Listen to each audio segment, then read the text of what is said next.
Hey guys, how are you? It is Elle. I wanted to tell you about my first experience at a metaphysical fair. I went this weekend. It was interesting. Sorry about the lighting. The sun is a-glaring this morning. So I went to the KC Metaphysical Fair in St. Louis. It was actually in Illinois, but close enough to St. Louis that they called it the St. Louis Fair. And it was an experience. It really was. I didn't love it. I was hoping to love it. I really wanted to love it. You know I'm into psychic stuff, right? I should have loved it, but yeah. If I was to sum it up, I'd say there were a lot of pretty quacky people there. I mean, there was a guy there claiming he had all the cures for pretty much everything. He had a table that people could come in and lay on. I don't know what he was doing to them, but it didn't look like Reiki or things. You know, I am into some of the alternative healing modalities. I actually practiced Reiki. I'm a level 2. And I think it's so good at like relaxing the body, and it does have some effects, just like meditation, I think. And I do believe, you know, there can be some energy. I think a lot of what we do has to do with energy, and I believe in energy work. But that said, this guy was not that kind of practitioner. A lot of people selling oils, salves. I hate to say it, but probably snake oil. I mean, if you do your studying, there are a lot of things that actually do help with pain that you can make from natural things. But some of this stuff just claimed to like cure everything, right? Help with everything. So I was a little skeptical about that. Yes, I was. I did get 3 readings, different types. I went to, the first one was with a lady named Heidi Taylor, medical intuitive. I thought she did pretty good. I mean, she did hit on some things that she said my shoulders hurt me. They do pretty much all the time, you know. She just does a body scan from head to toe and basically tells you where she sees that you may have had injuries or things like that.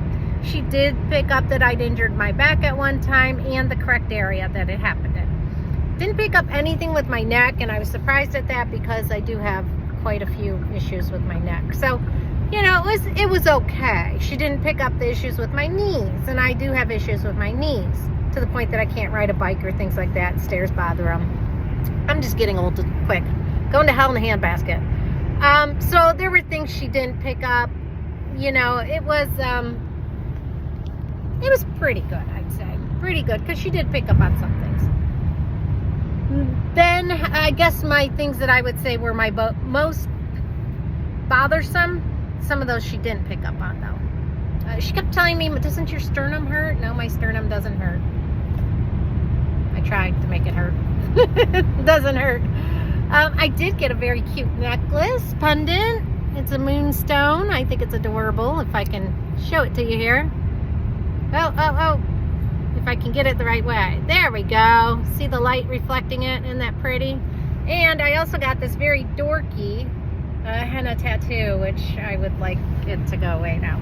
They look so pretty in the pictures, don't they? But then when you actually get one from someone, well, I asked her, how did you learn this? And she said she had trained herself. So, you know, some people can train themselves wonderfully, but this girl, not so good. I'm going to try to get this thing on. Anyhow, on to reading number 2. Reading number 2, I wanted a runes reading. Runes are something that I'm sort of interested in. Not sure if I really want to spend the time to go down that path, because I'm not sure that they'll tell me much more than what I already get through the cards. But I decided to get a reading because you don't find many people that read runes. So I went to sit down. I shouldn't say I sat down. I went to sit down. The girl was like, nope, not right now.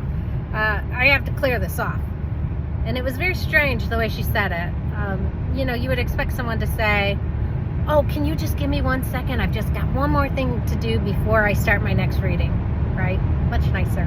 So already there was like a weird energy there, and I thought, oh, this girl's not, she was very curt.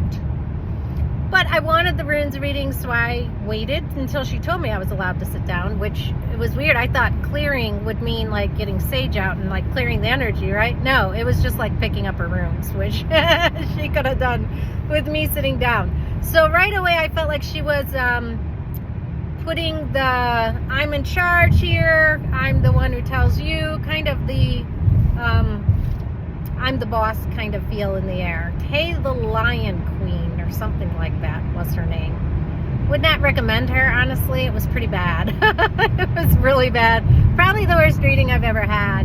She said such things that were so general that could apply to anybody, but that were trying to get an emotional feel from you, because when they do that, they feel like, and many people feel like, ooh, they touched me, they know me.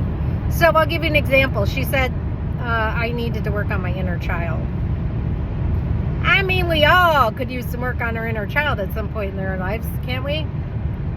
I think I've worked on my inner child. I don't feel like that's a big issue. But it is an issue that probably most people can say, I have this situation from my childhood that still bothers me. All right, so throwing a lot of spaghetti on the wall, you know some's going to stick. She told me something about women and shame and the things we do in our teen years, you know, and I thought, well, again, you know, there you go, throwing the spaghetti, because probably every woman that's going to sit in that chair can say, did I do something in my teen years that I wish I could change, that, you know, I'm not like really especially proud of? You probably say that for your teen years, your 20s, your 30s, your 40s, you know, it's a very general, throw the spaghetti on the wall, something in there's going to stick. And these things, because some people may feel these things strongly, they're going to have an emotional reaction to them, which they're going to think, oh, this person knows me, this person understands me. Instead of this person is throwing out things that are so general that are going to stick with most people. So I almost laughed while she was giving me my reading. It was funny because I sat down and I said, I would like to know my future for my career. I'm trying to think of anything, you know, I didn't really have anything especially that I really wanted to know, but she was like right away, oh, I don't do future readings. And then she proceeded to tell me a bunch of stuff about my future, and I was just sitting there like, don't laugh, try not to smile, don't. And I was just like, that's interesting. You know, would not recommend Tay the Lion Queen, I think, or whatever, Tay the Lion something or other. Bad energy, really. I kind of still feel a little yucky from sitting in her chair. I just want to go home and sage myself. So that was that one. The next one, though, was Moksha, Moksha, I think. And she was an astrologer, and I actually really liked her. She was really good. She read my chart. She gave me everything she said resonated and well and was specific to me. And not things that could hit most average person out there. She was good. I would recommend her. Moksha. I'm sure she has a website or something if you want an astrology reading. She didn't tell me anything really weird. The last time I had an astrology reading, the guy told me some pretty weird stuff, and I was like, oh, did I just pay for that? Anyhow, there's my my poor henna tattoo that my husband told me. It looks like you spilled stuff on your hand. Okay, so then I went to some classes. I went to this guy's class on angels, connecting with your angels and spirit guides and things like that, which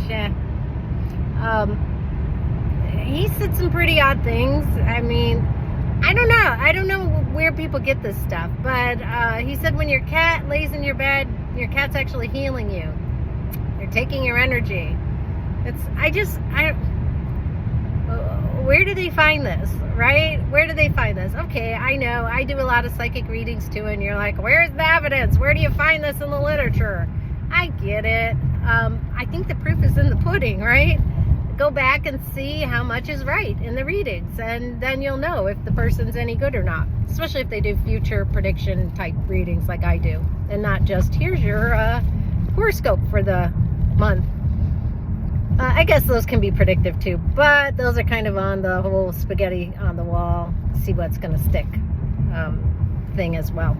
Anyhow, So I went to that.